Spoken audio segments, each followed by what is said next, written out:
Apakah Tuhan marah jika kita meragukannya? Oke, jika melihat fenomena beragamnya tampilan, watak, dan kecerdasan manusia serta dinamika kehidupannya di muka bumi ini, tidaklah logis untuk menyebut Tuhan itu sebagai seorang pemarah, apalagi marah kepada seseorang hanya karena orang tersebut meragukannya.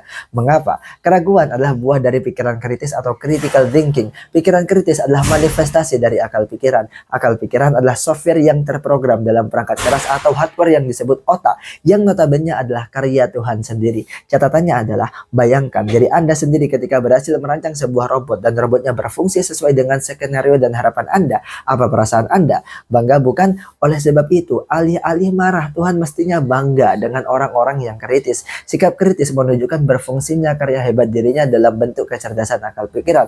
Tuhan justru senang makhluk ciptaannya mampu bersikap kritis dan bertindak cerdas. Jika Tuhan menciptakan manusia karena ingin dilayani, dipuji, disembah, dimuliakan, tentu Tuhan tidak perlu bersembunyi di balik ayat-ayat kitab suci yang dibawa oleh para messenger. Dia bisa menampakkan dirinya secara langsung di hadapan semua manusia.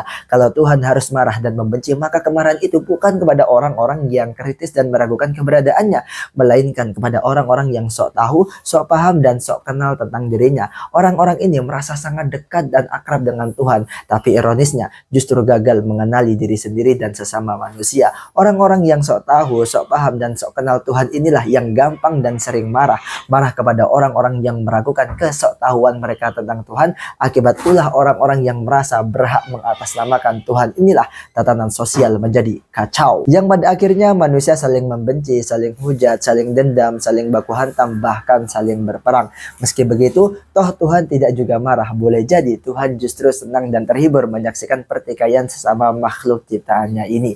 Sekian dari saya Din Madani, ingin mengatakan kalau gak bermanfaat unfollow saja. Diskusi di kolom komentar.